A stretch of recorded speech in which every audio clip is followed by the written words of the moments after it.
In the fall of 1999, through the graduate program at Antioch University McGregor, I was given the opportunity to travel to Nepal. I proposed to travel and work on a visual ethnography of the Nepali people due to changes in the economic, political, and environmental climates. The only problem with this proposal was that it was too vague. I needed to focus on someone or a group of people. When I conveyed my worries to my advisor, she told me to just go, that my focus would present itself in due time.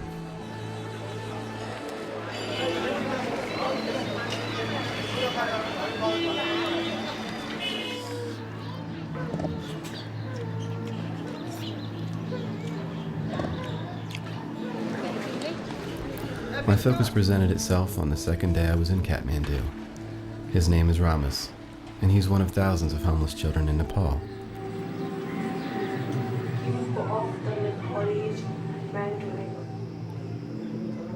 We met on the streets of Tamil, the tourist region of Kathmandu. We gained a rapport by helping each other. He showed me the city and helped me see many different aspects of Nepal rather than just the tourist areas. I helped him and his friends with clothes, food, and blankets. I soon met his close friends. They were a small group of boys who, through circumstance, had banded together to form a kind of family of their own.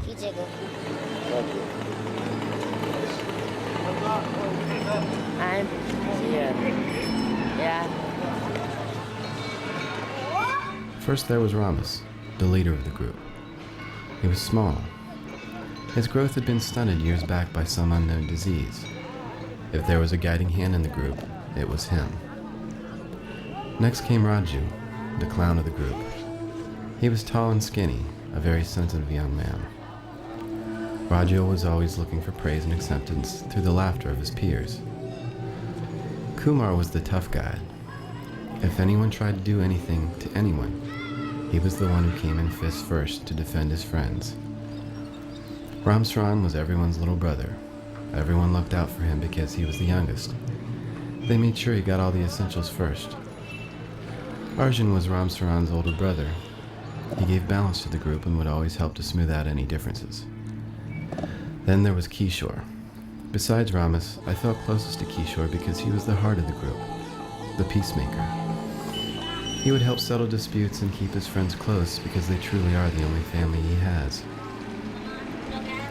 Kishore never asked me for anything. He did once, though, take me aside and point out Ramsaran's pants, which were worn at the knees and showing a lot of wear and tear. He said, "Don't be worried, Mike, but maybe today we could find new pants for Ram. What do you think?" It was touching and it defined who he was for me.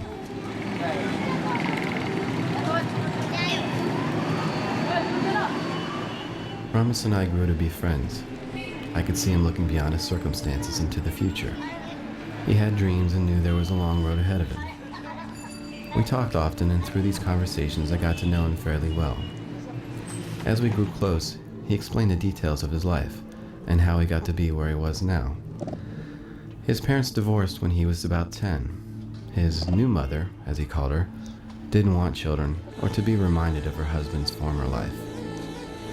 She would abuse Ramas and his brothers mentally and physically until finally they left. They maintained a close relationship with their grandmother, who in many ways raised them.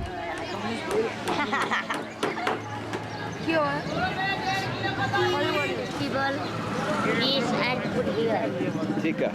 Yeah, Tika.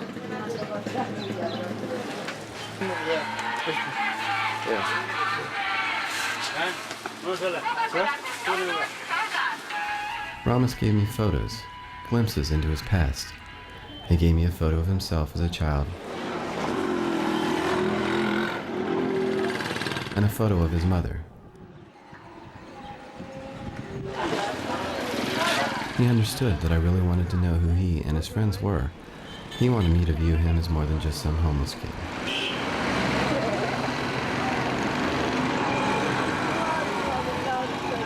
There are approximately 5,000 homeless children in this country of 23 million.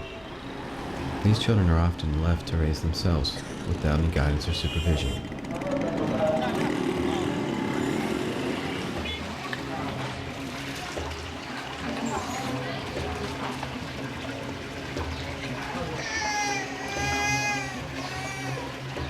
For this case study, I took 2 trips to Nepal and spent a total of 5 months with the boys.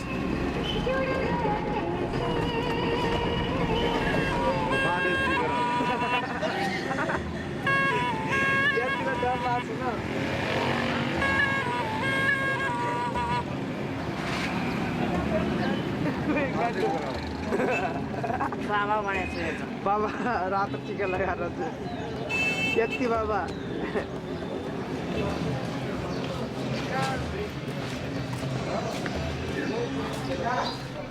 We would meet each day late in the morning.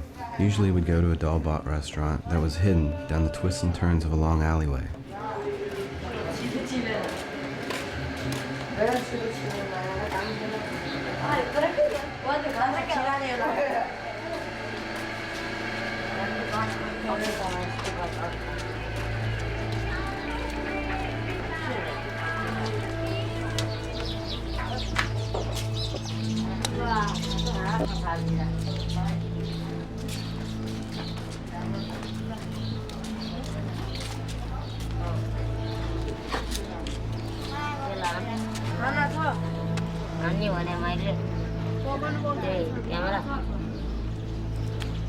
Oh my cat dog.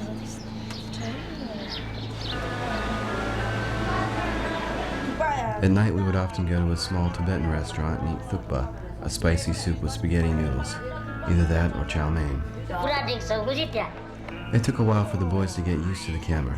At first I tried to set it up on a tripod in the corner of whatever room we were in, but it ended up being a distraction, the 3-legged monster with the red eye in the corner.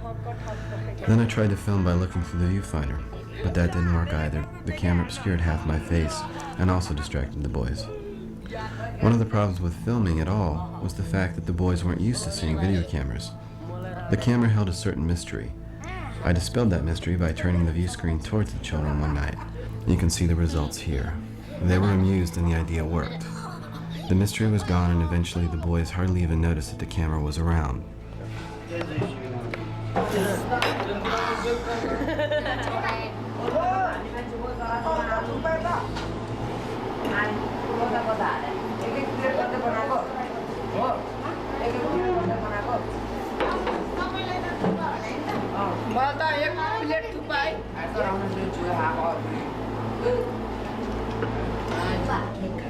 What is that, Raju? This is a thukpa, my. Huh? Thukpa. Nepali telling me the Tukpa. This particular night, Raju asked me a question. Hey Mike, could you buy for me 1 blanket? For 5 guys? It's getting very cold. can buy with me 1 blanket. All gets 1, 2, 3, 4, 5 guys. 1 blanket very cold. You know when I see Yeah. Of course I said yes, and after dinner, Ramas, Kisho and I took a rickshaw to Assam to buy several blankets. On a rickshaw to... Sandy. Yeah, I going rickshaw. Cindy. Kare Where are we going? Asan. Awesome. Asan.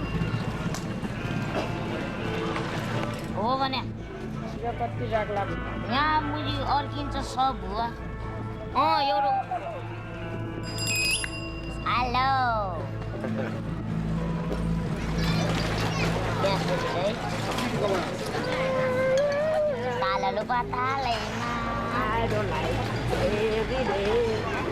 As we got there, all but 1 vendor had closed. The last was a street vendor with 3 blankets left. We bought them all.